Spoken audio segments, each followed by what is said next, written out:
Nice. It's true. I know, Show me the totally lie. is. I also learned that most people proclaiming to speak for real Americans rarely fly coach, if ever, and many of them have been flying private since the 90s. They don't know what it's like to wait on hold with health insurance for hours. They have concierge doctors who come to their homes.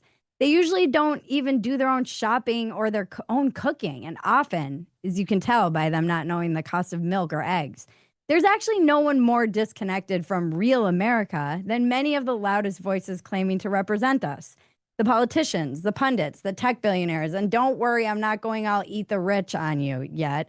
More power to them for building empires and making jobs, but they are a long, long, long way from the experience of everyday Americans.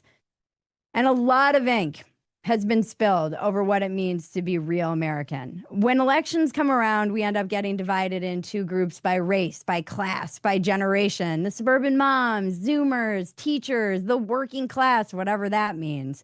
There's talk of coastal elites, and not everyone I know who lives on the coast is elite.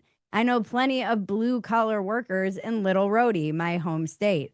There's a lot of talk of the flyover states. And in 2015, we hilariously watched celebrities and journalists go to diners in middle America to visit these MAGA folks like people in a zoo.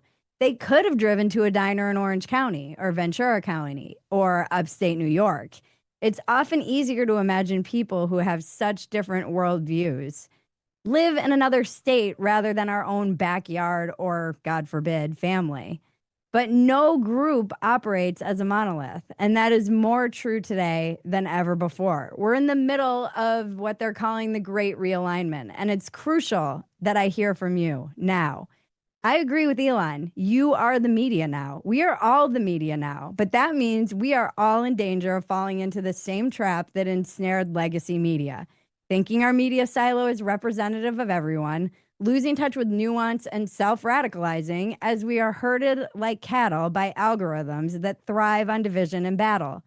One way to avoid this is to talk to each other and really, truly, deeply listen.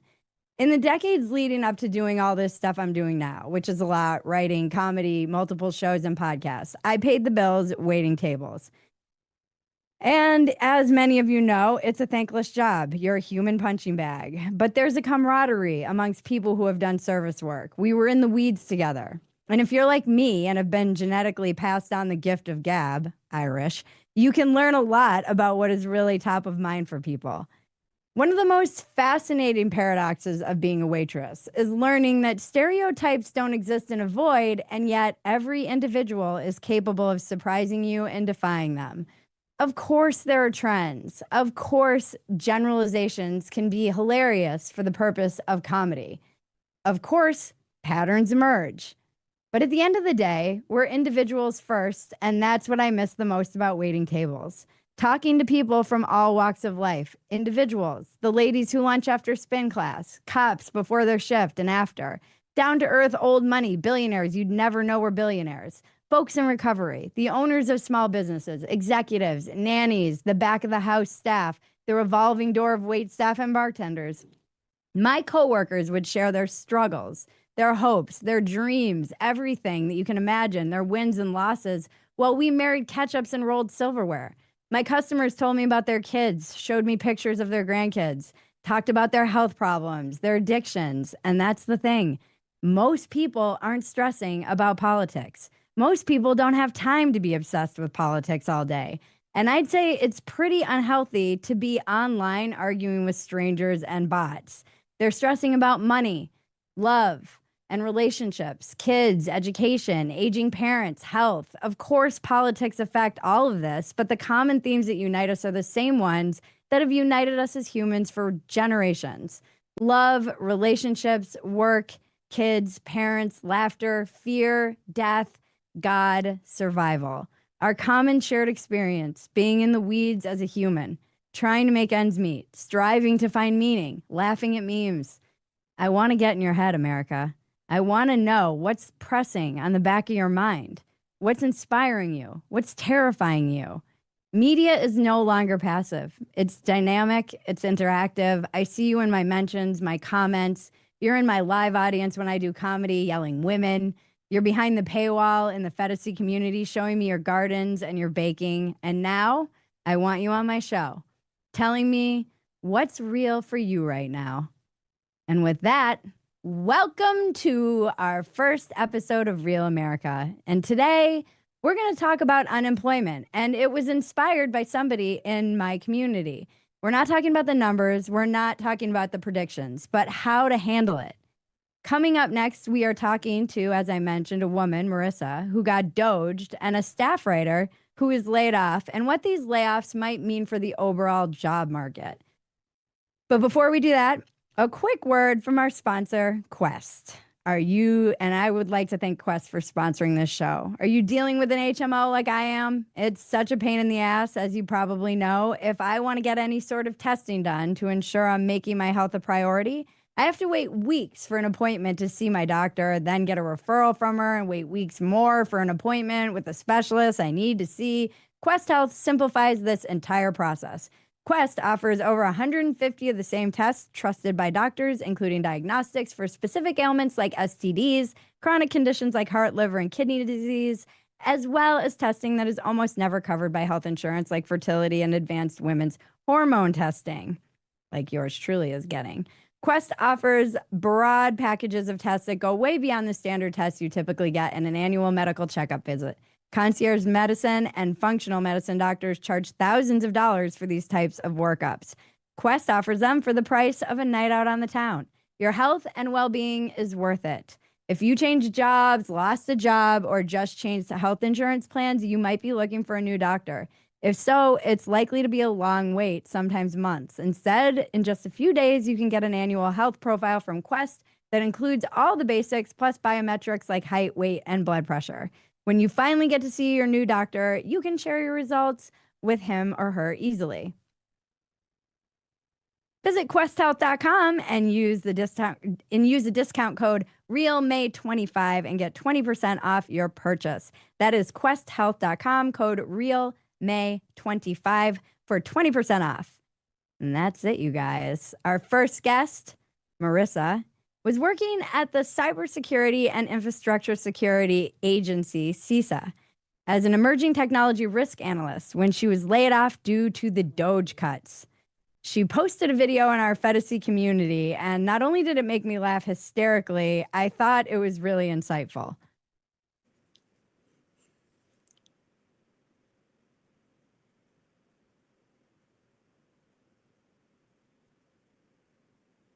Sorry, the video should be playing in a sec.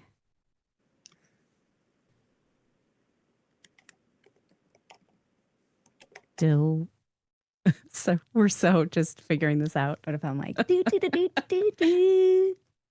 a little jig for us. Dance, monkey. I don't know what's happening. Yep, we're waiting to talk to Marissa. Oh, they can see the video, but they can't hear it. Okay. Well,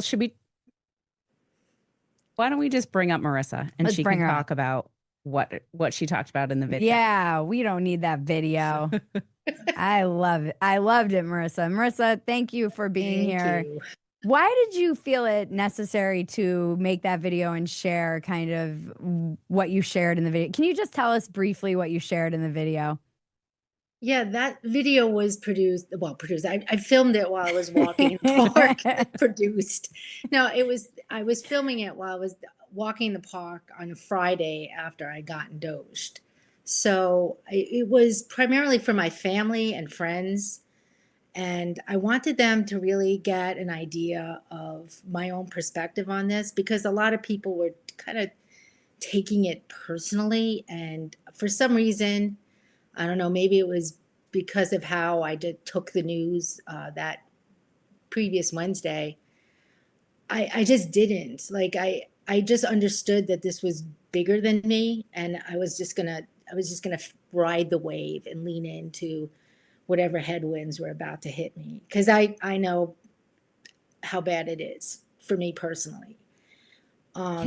Can you tell me? It's hilarious that you use Doged as a verb, by the way. I only use it as a verb now, and people are like, "What are you talking about?" It seems really disrespectful, Bridget, to say you got somebody got Doged. I'm like, she said it. I'm just quoting her. It's what's happening, right? Yeah, and you said something that was, you said it was necessary. You know, in the video you were saying you understood. It's like a tragic, disorienting thing that's happened to you, but you also understood it was necessary. Why do you feel like you understood that it was something that was necessary? Well, I called it a necessary pain. And I think that to say that the last couple of years have been insane in terms of government overreach, government spending, the kind of fundamental economic weaknesses that have been pretty obvious, even to someone like me who doesn't really understand economics that well. I just realized that at some point or another, this would come. And I mean, we weren't dumb. Like I worked on a team with 3 guys, and the 4 of us would sit around. And after the election, we kind of knew that CISA was kind of done for. And a lot of that was the policies of the previous administration. They're the ones who put like the disinformation governance board in CISA.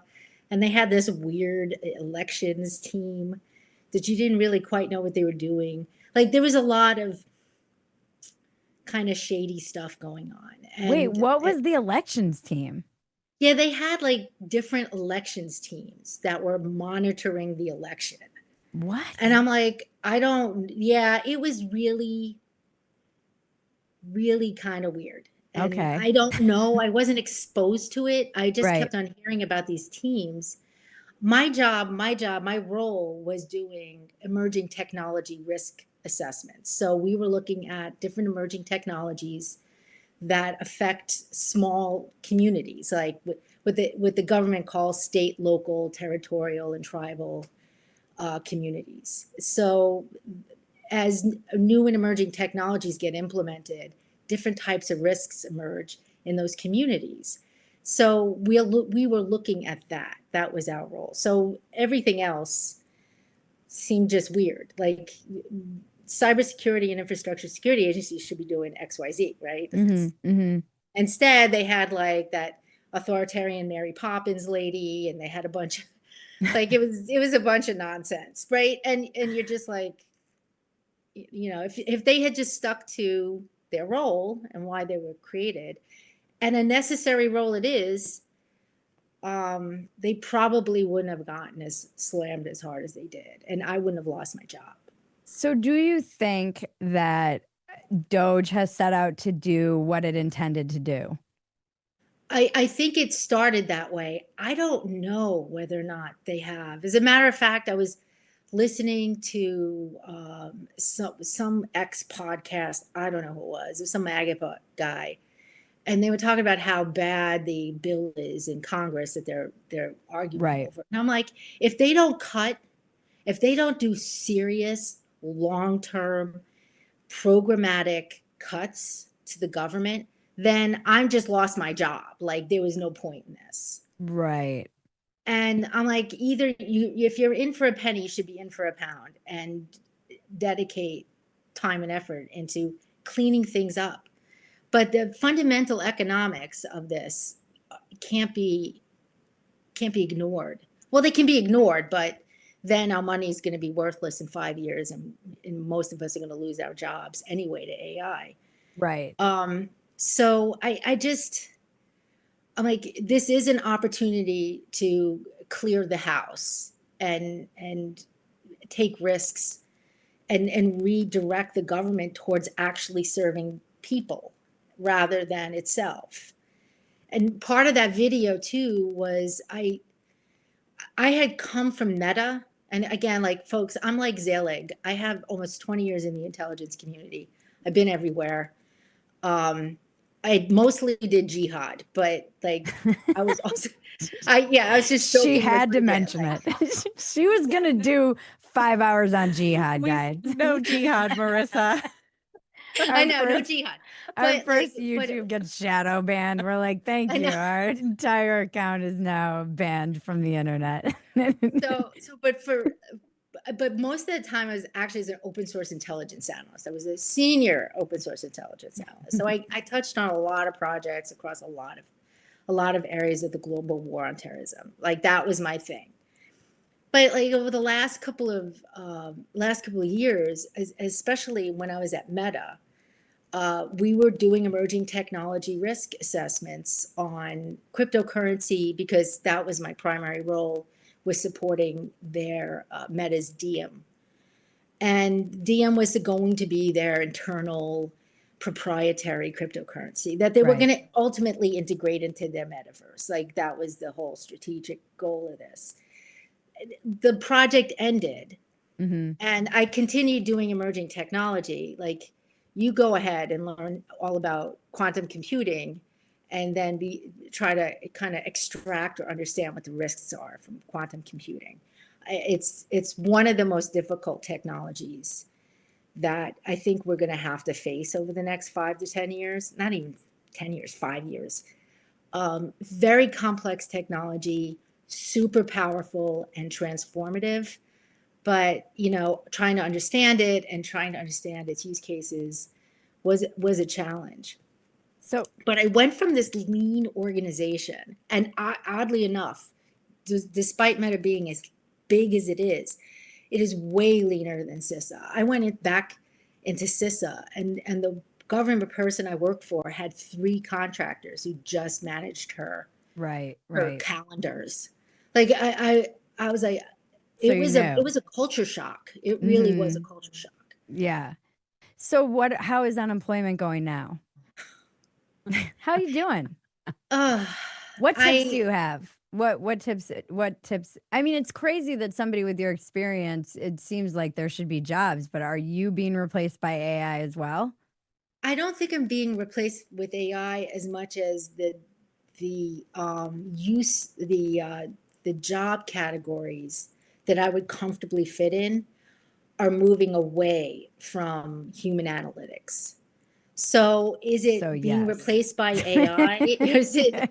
Or is it just that like the jobs are changing completely? I actually did an assessment last year on the impacts of AI on like the workplace. And it was devastating looking at the data.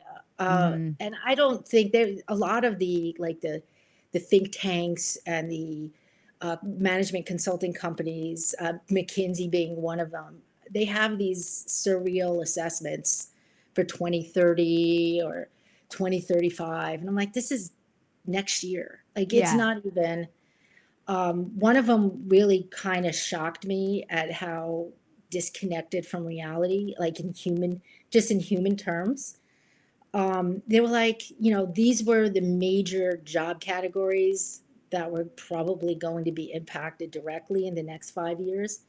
And when you looked at them, it was like counting, payroll, human resources. It was all of these like white collar jobs that a lot of people have that are, I don't mean this disrespectfully. Like it's a lot of people who have those jobs, it's a job. Like you don't go into, most people don't go into accounting because they really like accounting. It's Maggie something they're really good at. loves a spreadsheet. I love a spreadsheet, but I would say a lot of people really get off on well-balanced spreadsheets. We do have they have the Olympics. They have an Excel Olympics, by the way. I didn't know this. But like an Excel Olympics. Oh, okay. There's an Olympics in Vegas. Yeah, I believe it. I believe it. We do have an audience member who has something to say about this. Should we try bringing something to say about the Doge cuts? All right, Reynolds, I'm going to bring you up here. I'm asking you to unmute. And we'll put you in the spotlight. Can you hear me? Yes, we can hear you. So, yeah, I used to live outside of Washington, D.C. So I'll tell you this pretty little story, then I'll ask a question. But I knew somebody who worked in the SEC, and he had a $5 million budget. And he had 3 months to spend $1 million left. and everybody in his office was mad because his budget was going to get cut to $4 million next year if he didn't spend it. And he's like, I don't know how to spend this money. They were like, well, let's take a trip to Europe. Everybody go to Europe. And he goes, well, that'll be like $150,000. And he goes, where else? And he's like, all right, let's book a trip to Atlantis. So the last 2 months of the year, nobody was in the office. And they took a trip to like Europe, Atlantis, Vegas, and somewhere else. I think Hawaii, because they had to spend $1 million.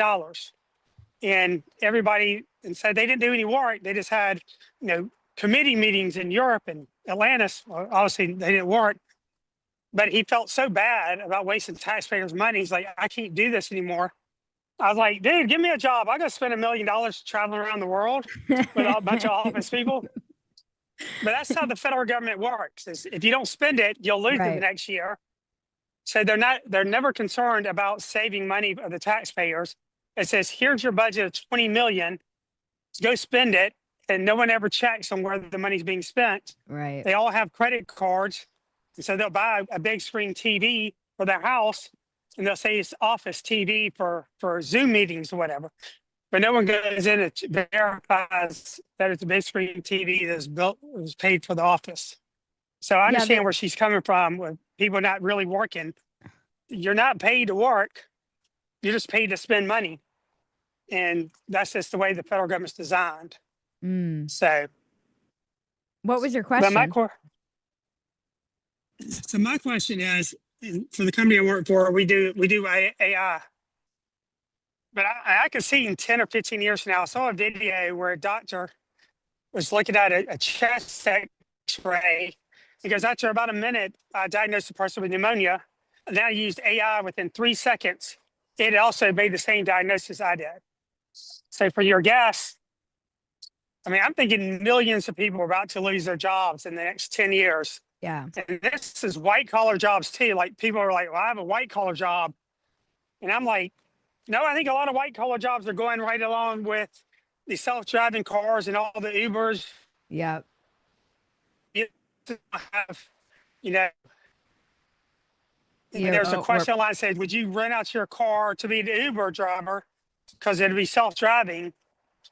And that's the largest industry in America are people who drive UPS trucks, FedEx trucks, 18-wheelers. All those jobs are going to be wiped out. And then you're going to have a lot of doctors who are going to lose their jobs. So what is your timeline of when will we start seeing millions of people lose their jobs to AI? That's a good question. Yeah. I mean, one of the interesting things that our next guest actually, and maybe we bring him in now is a good segue.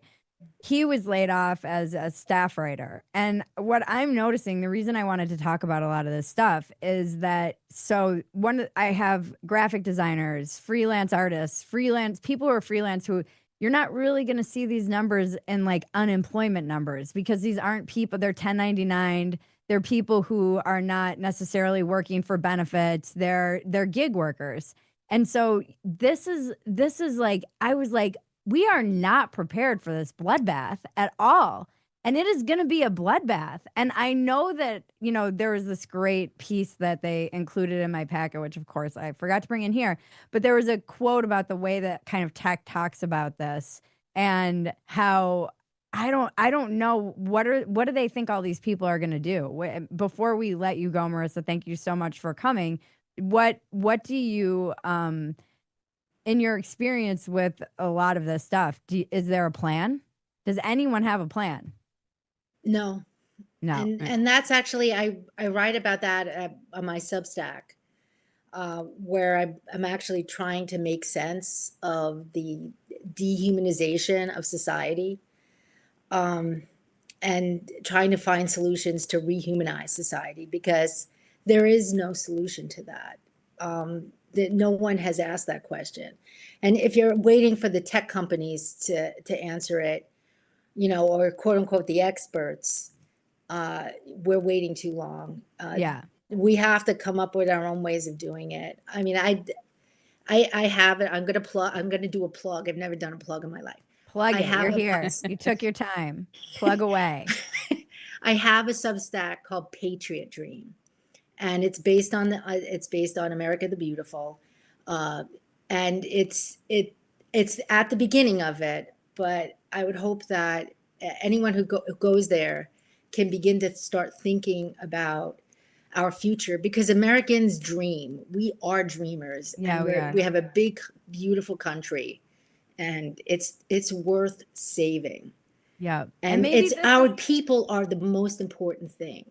And I'll tell you, sorry, go ahead. Maybe this is I'm trying to look for the silver lining, because it can get dark when I look at these. Maybe this is the silver lining. People like you are free to do beautiful things like Patriot Dream. We all get some kind of UBI and we just spend it on each other's content. And we all become content creators like everyone in America wants to be. That's what all the kids want to be. And until AI takes those jobs too. But finish up what you're saying. Tell us where we can find you. And thank you so much for your time, Marissa, and for inspiring the topic for this show. And thank you for giving me the time to talk. I mean, this is actually the best interview I've had so far. Most of them have been awful. But like, it's at Patriot Dream. And what I hope you get out of it is to be inspired to think about a future where human beings are the center of the world and not technology. And I say this as someone who has no problems with technology. It's just how it's being used.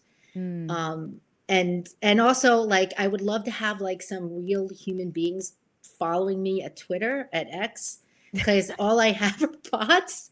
Like, so, and I think I shared the link. I'll follow you if I don't. Chat, I'll follow that's you. it. I mean, thanks guys. And by the way, thank you for giving me a good 15 wonderful years as an Intel analyst serving you guys.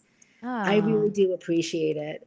It was a blast. It was hard. I did some good work, but you know, things came to an end and I moved on with my career, but that was 15 amazing years. Thank you. And Thank you, appreciate Marissa. everyone's taxpayers' money Thank to do that. That we opportunity appreciate was you. amazing. And thank you so much. Come back. Well, we'll be in touch. And everyone go find her Substack and dream about the beauty of America. All right. Thank you. I'm gonna take Marissa down here. Our next guest I'm excited to talk to is Kevin Ryan, a journalist who lost his staff writing job a couple of months ago. And full disclosure, I have poached him to help us with our other show, Dumpster Fire. But I find it really interesting. Kevin is kind of representative of since I've been in media, the other thing I didn't mention is I had no idea how crazy it is to be in media in the past. It's wild. Like, I had an editor one morning at Playboy and then he was gone. And the layoffs, I've seen so many people, and I know people are like, oh, journalists, but there's a lot of really hardworking journalists who are investigative, they're local, they're doing boots on the ground, they're not trying to be celebrities selling books. They really just have questions that they want answered for the people, and we can't lose those people. And there are also really brilliant journalists like Kevin, who writes some of the most amazing profiles I've ever read. He's just a fantastic, phenomenal writer. No AI can, well, I shouldn't say that, but AI cannot replace you, Kevin. Thank you for being here. Tell us about, how long were you at your job before you unfortunately were laid off? So I went to journalism, grad school for journalism in like 2015. I was there for Trump on the first time around, and then got a job at the Blaze, the conservative news site, as a culture writer, because I was writing as a music writer at the time for the Dallas paper, their alt weekly. I can't think about it. Dallas Observer. Yep. And Tyler Carden, the CEO, kind of took me under his wing and said, just write creatively, write as if you were on the left at like Harper's or the Rolling Stone. Yeah, exactly. Yeah. A lot of creative freedom. And, I also wrote for Glenn Beck. I wrote for TV and radio and his podcast. I was one of the producers on his podcast for like 6 years. And then, there was definitely a change throughout that time, but I thought I was safe. Yeah. Because it was like, I just felt like I spent 15 years on my craft up until then, creating something that I was hoping couldn't be recreated. And then AI comes along, and I agree with you guys. Like, I feel like AI is the Ozempic of the job market. Right? Like, yeah, it's just like it's cutting fat, but Yeah. it's like killing fat that we need. It's cutting fat and also the will to live. Oh yeah, for sure. And it's like it's just it's just using the information that humans have put out there. So it's like at one point do like the infinity mirrors just like tap out because it's Right. Yeah, that how has it been being laid off like that? I've been freelance really since I was 19 years old basically. So I'm pretty chill with riding the waves of uncertainty, but this is why I think people underestimate just how important the white collar job is to stability, mortgage, family. When you have kids, you need a reliable source of income, and not everyone can just like ride the rails of poverty their whole life. How has it been? I know you guys left on good terms. How has it been since you left? it's like, well, personally, the way I've been describing it is that it feels like I'm digesting barbed wire while reliving my first breakup.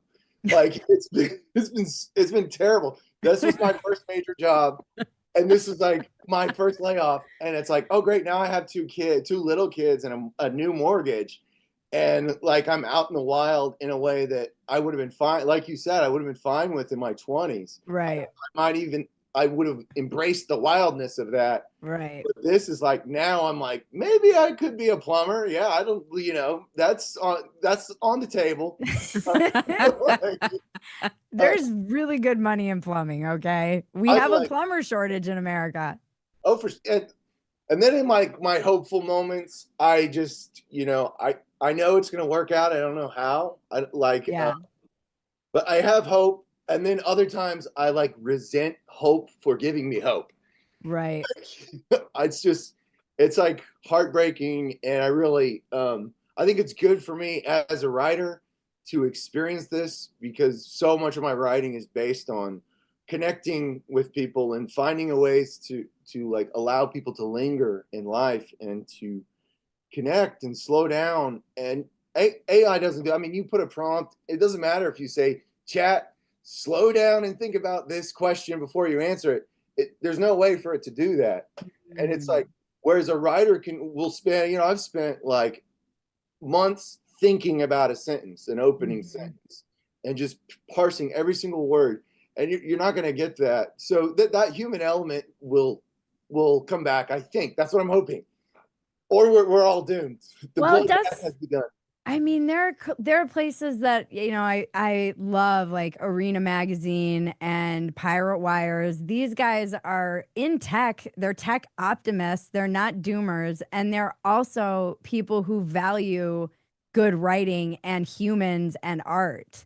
And so these guys being kind of in the industry that they're in, which is very tech forward, they also recognize the value of human art. Like I kind of joke when I'm on stage, I'm like, until like AI is getting addicted and wants to kill itself, it doesn't really know what it's like to struggle and suffer. And so much great art and beauty comes from that internal struggle, the self-doubt, the hustle. It's like that, like you said, I've never even thought about it. They don't know how to slow down. It's a computer.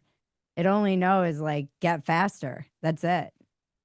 And this right here, and like picking up the phone and calling somebody and listen. I've done so many interviews over the years. Just sitting in the same room with somebody and understanding their presence. You can't recreate that digitally. Like, and those are the stories we want. If you go back to the ancient part of our souls, it's that we want stories and we need stories to thrive, and we need to thrive. Like, it doesn't matter. It's like the wine of life that we need to be able to be told these narratives. And it's cool, I think, in a more like less abstract way. Pirate Wires and Arena, they're doing something that's incredible. They're like eschewing the crazy liberal side that has overtaken, creative narrative, at the Atlantic, even Harper's, and they're offering a new way. And I think, we're going to have to get used to tech journalism, but tech journalism, it really is struggling right now too. There isn't really they haven't found a heart. They don't know how to tell stories. So I think that's the way forward for journalism. I hope to be a part of it, but I'm also cool being a plumber. Kevin, where can we find you, if anywhere, if you want us to find you anywhere? I really appreciate you. I think you have shown me so much resilience, and I mean, I know exactly the place. Like if this goes off the rails, I'm in the same boat as you, where it's like, it's fine when I'm single and in my 20s and I can like live with $7. But suddenly when you have mouths to feed, you're like, oh shoot, I'm a grown up now and I need to figure this out. And maybe I'll be with you plumbing when AI takes my job, which is something I've always been more into, like being an electrician, but perhaps that is maybe where we go, is the trades. But where can we find you? I'm so grateful for you. I am just and in awe of people's resilience and optimism. One of the reasons I really wanted to have you and Marissa on is because you're both people who were not like curled up in a ball, completely defeated. You just kind of got up and said, okay, this is happening and I'm going to be resilient and figure it out. And I really appreciate that about both of you guys. I curled up in a ball a couple times. You're allowed to. Yeah. KevinRyan.us has like some of my previous writing. Cool. Thank you so much for having me on here. I love everything you do. So we've got several hands raised, so I don't know that we're going to be able to get to everyone. Sorry, guys, we're still balancing this whole thing. But I did want to bring up Jim Watson. I'm going to ask you to unmute because he. Oh wait, that was the wrong person. You guys, I already love this show and I'm obsessed with it. So where did Jim go? Thank you all for coming. I'm not ending it yet. Let's bring up Jim because he had something to say about this topic. Hi, Jim. Thanks for calling, Jim. Hello. No, my fear with AI and the future of business industry and everything isn't necessarily with myself. I feel like I'm winding near the end of my career. I've worked hard. I've saved for retirement. I feel like I'm in a good spot. I've got a son who's a freshman in college, who just finished his freshman year, and a daughter who's a senior in high school. And college has always been the dream. That's been what's pushed onto us for literally decades. Yeah. And so my fear is, what is the path for them? Are they going to go get a 4-year degree and in 5 years from now, that's going to be obsolete? Do I go, you know what, that plumbing idea is not so bad, or electrician or any of those trade jobs, feel that those are going to be around. But, going into finance, going into sociology, criminology, any of those skill sets, I am really worried about their future. Mm-hmm. I've been laid off. I've gone through the ups and downs. I've protected myself, but I'm really worried about the future state for our kids, because I'm looking at this group here, and I think I'm in my early 50s. I see a lot of 40s and 50s here, and we've got kids that are going to be the future. But what is that future? That's where I'm really scared. Yeah, it's definitely crazy. I joke because I have a 3-year-old and I'm like, I'm teaching her how to grow food. Like, should we be stockpiling seeds?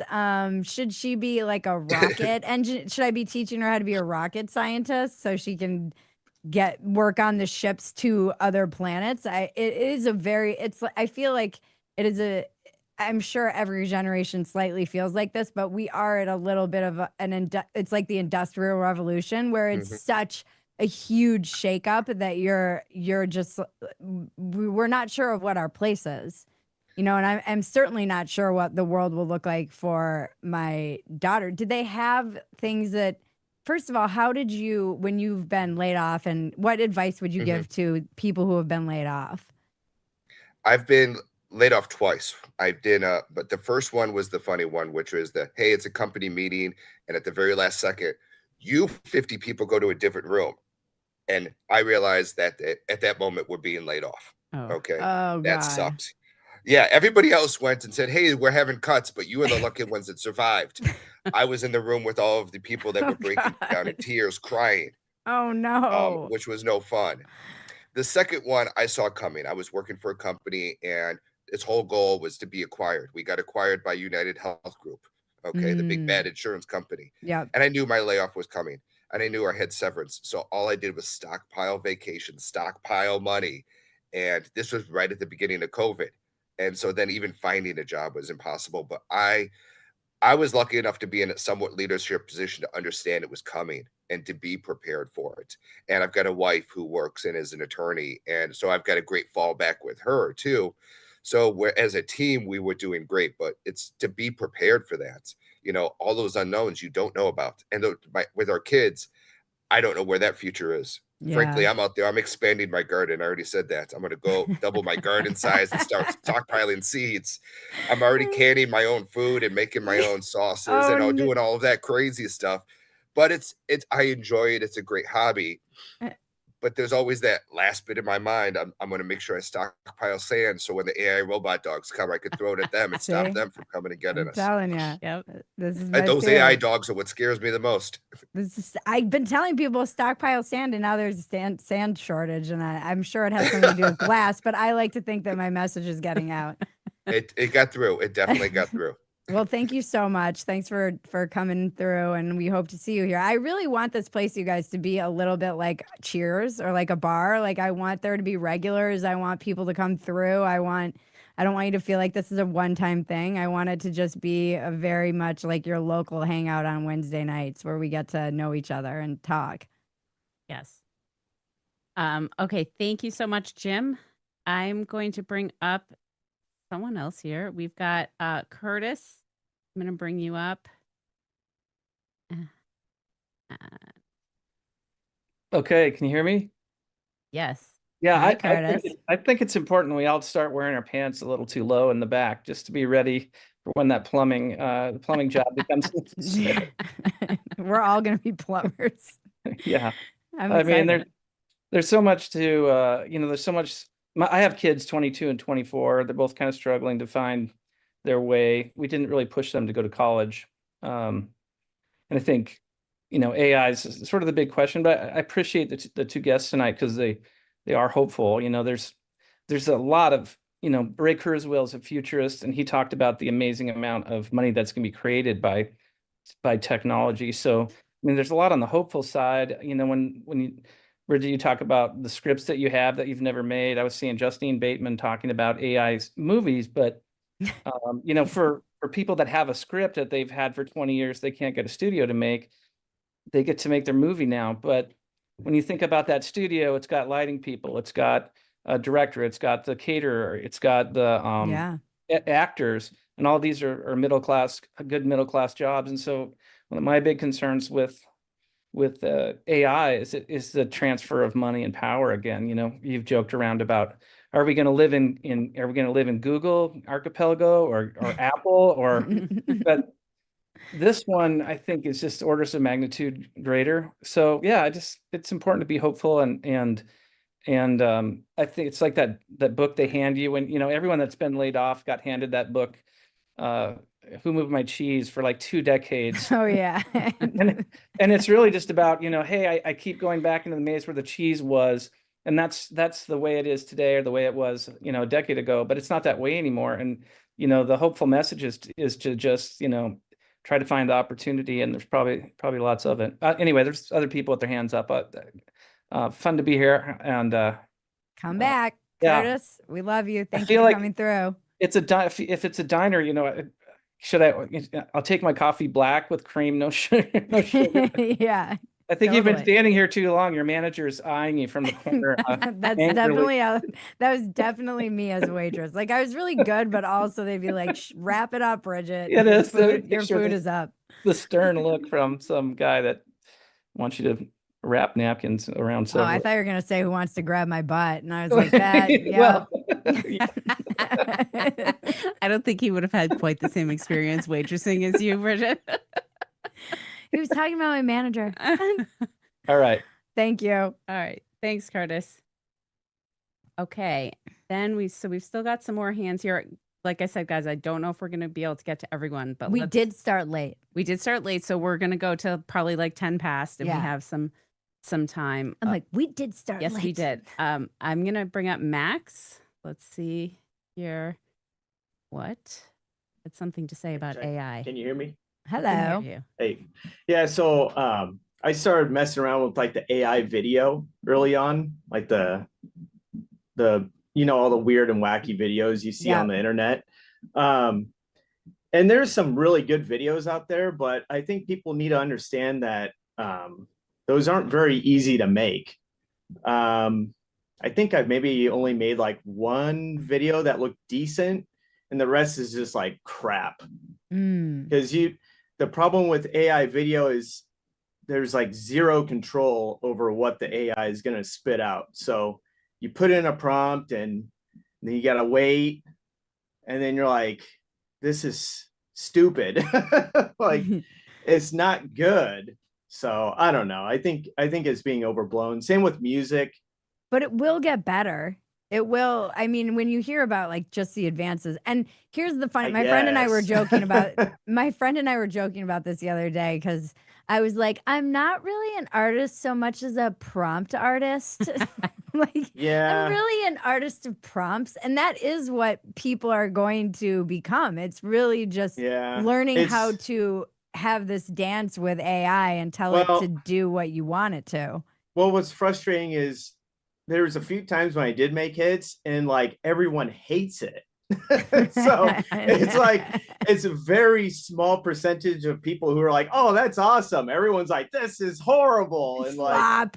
Like, slop. And there's so much hate. And you're just like, oh, like, but I don't even think it feels like it's not even worth the work, because it's like, okay, I finally make something great and everyone hates it. It's like, that's funny. That's actually interesting. That's an interesting perspective. Is that what your job is, or what do you do for? No, it's just a hobby.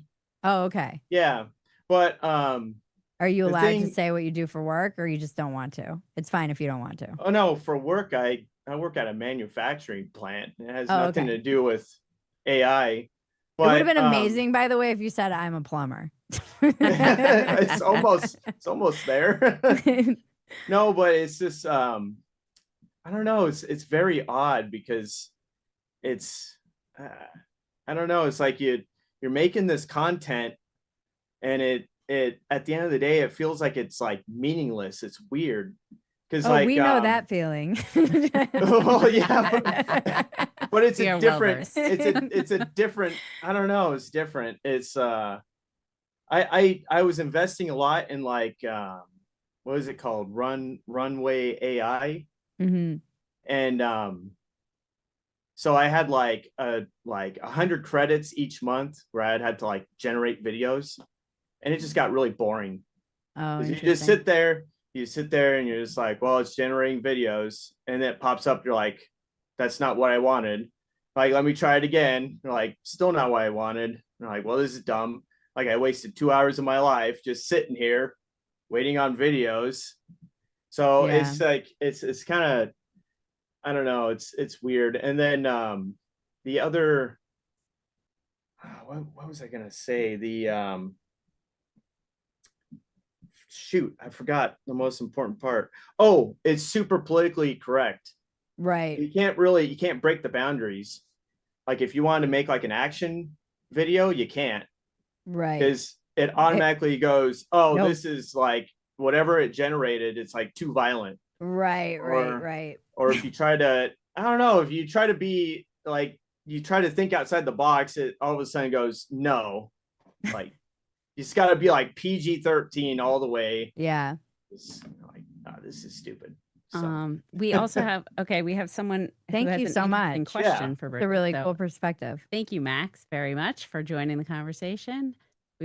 I'm going to bring up Aaron, who has a question for Bridget now.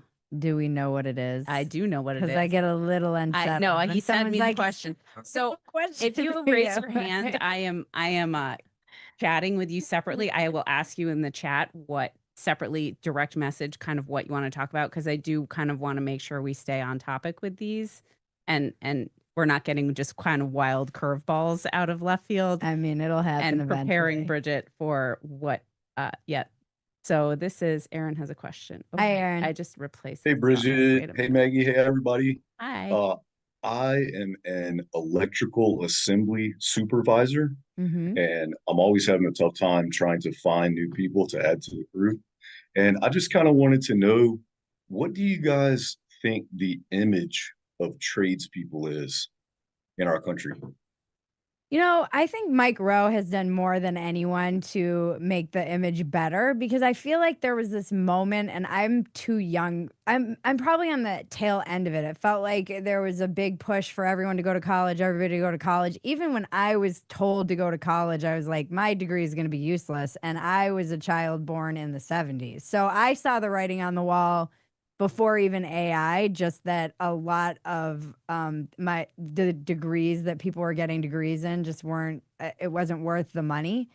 Um, I have a high regard for trades people personally. I have family members who are in the trades. I don't think there's enough. You were saying that there's a lack of you're having a hard time filling positions, and we hear this a lot, you know, when they're talking about like, oh, we're going to get manufacturing back in the United States, and I hear all the time that you can't really even fill the positions that they need.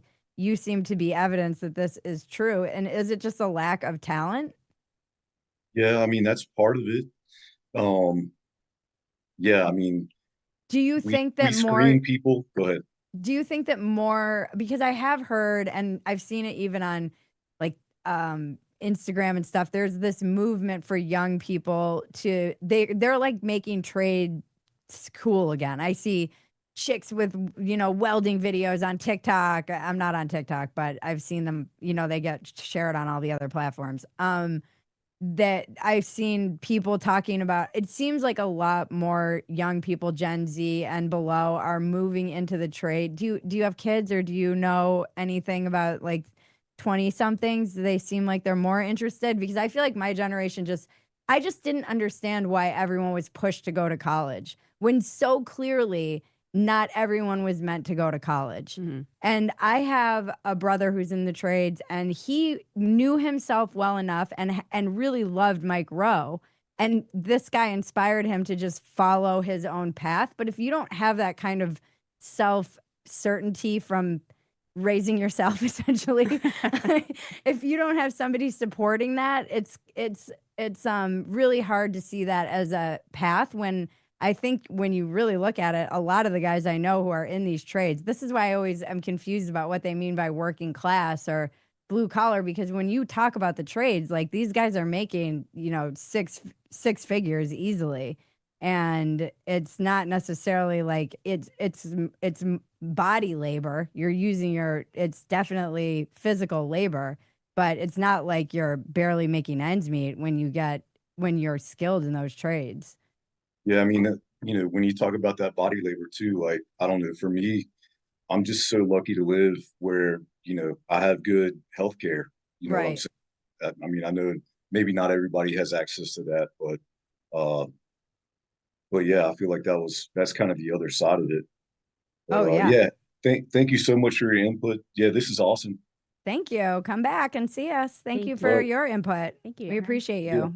And maybe some people will be more inspired to go into the trades. It seems like there's jobs available.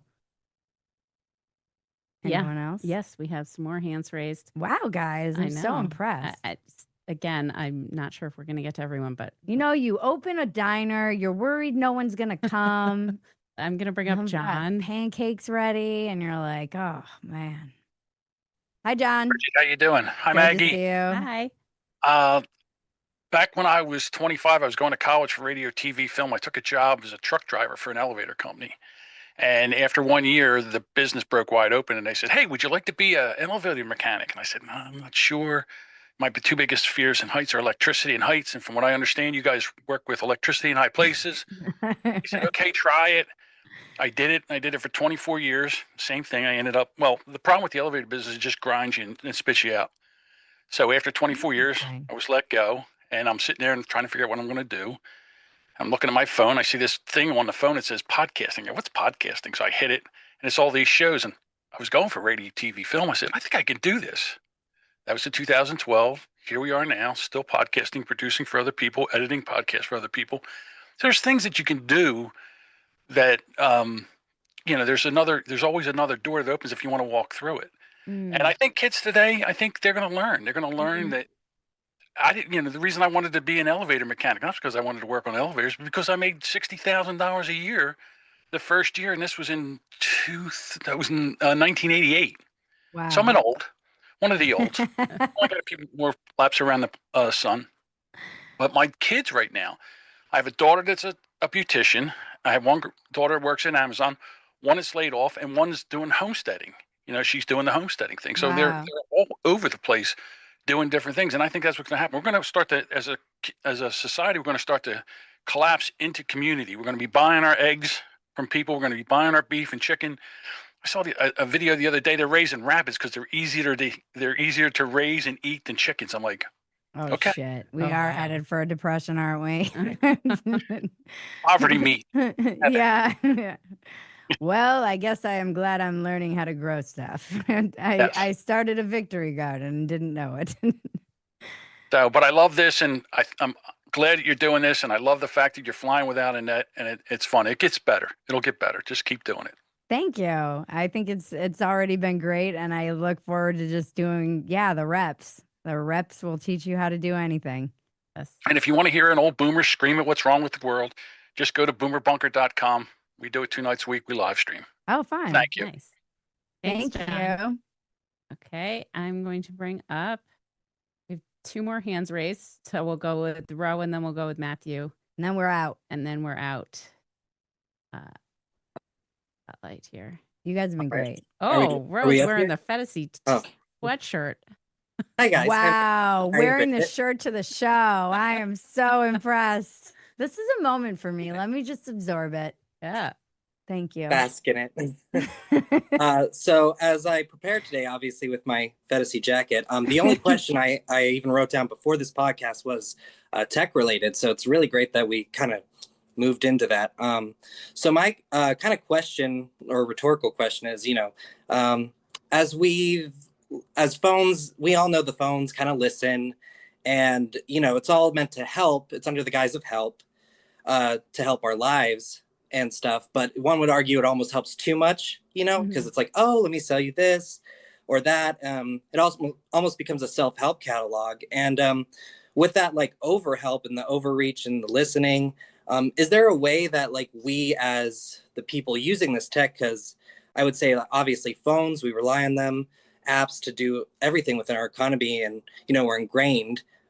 Is there a way to like change how we use the apps, or how it can be changed, or are we kind of stuck between either turning everything off, like if that makes you uncomfortable with the overreach, or are we just kind of dealing with the rules of our tech CEOs and stuff?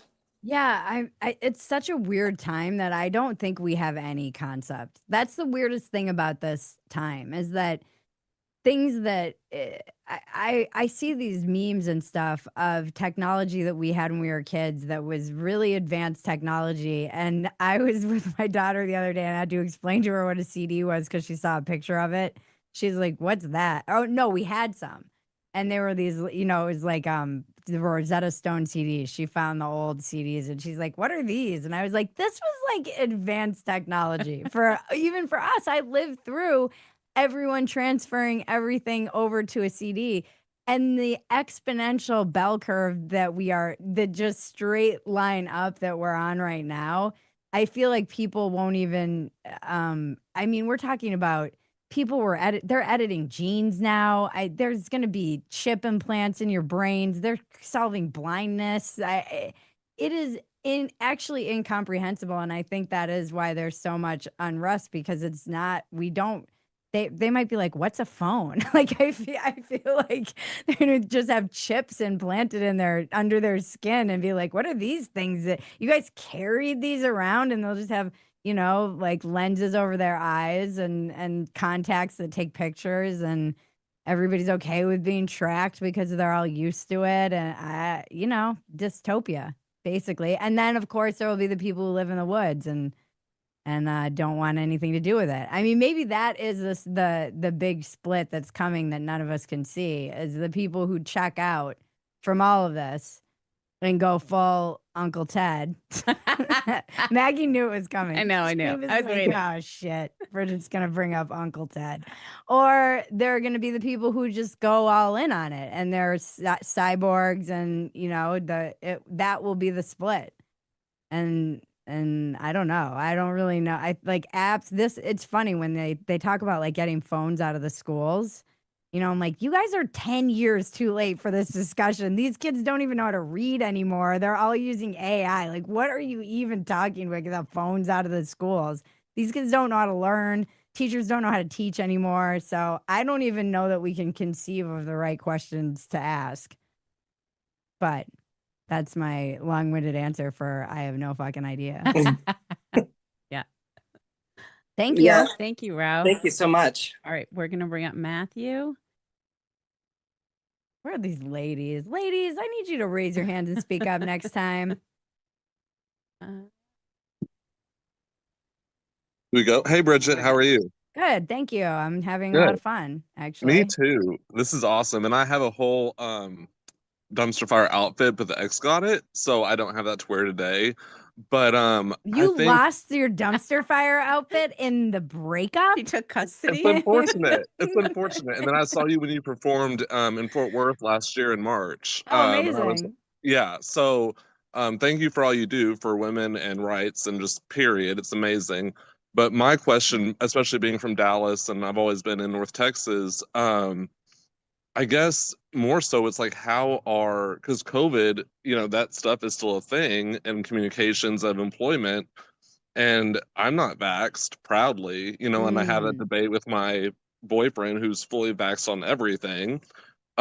So I think my question is, in that capacity, how are we supposed to have civil rest when there's still that civil divide whenever it Yeah. comes to employment and it comes to rationale? I mean, I'm sorry, you're still wearing a mask in your car, driving by yourself with the windows down. You know, like, so how are we supposed to handle the COVID divide whenever it's still here, yet it's still not? Yeah, that's interesting because we're coming up on 5 years. We're gonna do an episode actually on the 5-year anniversary of COVID and just like how that's affected people, the kids who were affected by it, or like people who had kids, and you know, it's the changes that like kids go through in that time. I've never been bothered. Like, it's weird to me because the when I was in rehab at 19, they were like, Bridget, I'd be like, they're pushing my buttons. I love that you're laughing. They're like, they're Well, I was pushing in my rehab buttons. back in November, so we're on the sober train together. I get Oh, it. cool. Okay. We're going to probably do one of these about addiction and recovery as well, just because why not? And we I don't really care. Like, the people they're like, oh, they see the people in the cars with the masks, and they're like, I'm kind of unbothered by it. You know, I'm like, whatever. Like, if we're gonna say to each their own.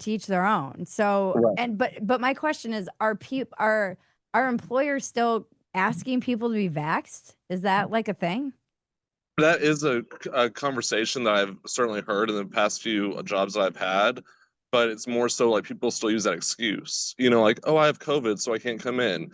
We're Oh, waiting. Like, get on your shift. Don't give us 5 extra tables whenever you're not sickly, you know, like, that's always been a thing though in the yeah. industry. I mean, I worked at a place in Hollywood, and this was pre-COVID, and the girls were always calling out. It's an industry that's notorious, especially I worked at a place that was mostly like, it was owned by these Latino guys, and most of the front of the house was all Latinas, and they're like, why are I was like, and all the white girls would always like call out, and I was like, why are white girls so entitled and lazy? And my friend was like, well, you're not lazy. I was like, like, this Yeah. is what I love about these jobs, is you can all talk shit to each other in these blue collar jobs. But there is that was like an epidemic, and that's always been in restaurants. I mean, now Yeah. they have an excuse, and they should probably lose their jobs for it. But Yeah.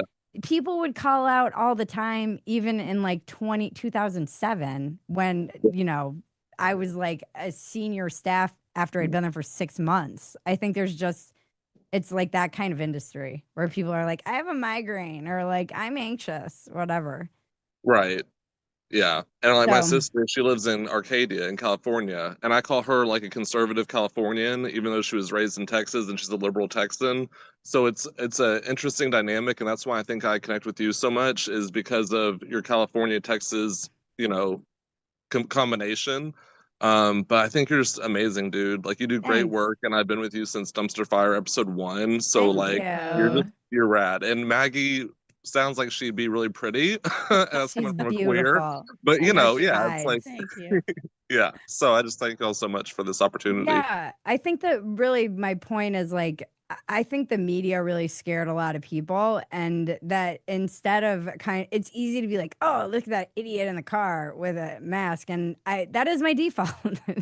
But then it's always followed. You know, my first thought is not my best thought. My second thought is like, well, maybe they're scared. Maybe they lost someone. Maybe I Right. don't know their story, and that is what I hope to pass through with this, is hearing people's stories, and also remembering like we don't know what they're going. You just don't know what someone's going through, Right. and maybe they just something. I do think like a lot of brains got broken in that time, and isolation is bad for people. It's just bad for us, and so I try to just extend the moment of like, well, what do I care? Like, why? Who cares? I don't Right. care. As Oh, long You're as they're so not yelling at informative. me to put on a mask, and then, yeah. But Maggie's telling me I need to stop rambling. We need to so wrap it up here, up. I think. That's been Thank you so awesome. much, Thank you. Matthew. Thank you so much. Thank you for watching all our stuff. We appreciate you. Okay. All right, you Let's guys. see. Do we have anything for closing out? I have it here. Okay, you have it here. Yeah, I've got it. You guys, thank you. This was so fun. It will get smoother. I appreciate all of you for showing up. I appreciate you for sharing your stories and your life with me. It is truly, and I do not mean this, even though it sounds corny, it is a privilege and an honor to hear all of you. I do have so much, I get emotional. I was getting emotional listening to people, and just, I'm so lucky to be able to do this. And really all I want to do in life is connect to people and keep making cool stuff. So I hope you guys come back. I think this is really cool, and it's something, it brings like everything I do together. So I get to write, I get to talk to people, I get to be funny, I get to be serious, and someone's going to make me cry, ugly cry on this eventually. Bridget's nightmare is ugly crying on the internet. It's like my nightmare. Thank you to our guests, Marissa and Kevin, and everybody else who raised their hand boldly on this first show. We appreciate you. Thank you to those of you who showed up and asked questions or just watched, joined in, hung out in the chat. Thank you to Two-Way and our amazing team and our set design and all the people who helped make this possible. I am nothing without all of you. And thank you, Maggie. Thank you, Bridget. And most importantly, the people who make us possible as well. Thank you, Quest, for sponsoring the show. You guys, Quest is awesome. I use them. I don't ever push anything that I wouldn't use. Visit questhealth.com. Use the discount code RealMay25 and get 20% off your purchase. That's questhealth.com, code RealMay25 for 20% off. Join us next Wednesday, May 28th at 7 p.m. Eastern. We will be live. If you're with us on the Zoom, remember, this is the same link every time. We are your local Wednesday night bar. Come chill, diner. We'll say diner. It's a diner. But if you want to bring a drink, go ahead. I'm not going to judge you. I'll just be jealous. Put it in your calendar and save this link. Like I mentioned, we will use it for every show. You guys, thanks for getting real with me, you guys. I'm Bridget Phetasy. Don't forget to tip your waitress. I don't know how to wrap this up. We need a good wrap out We need a line. good wrap out. Thank you, guys.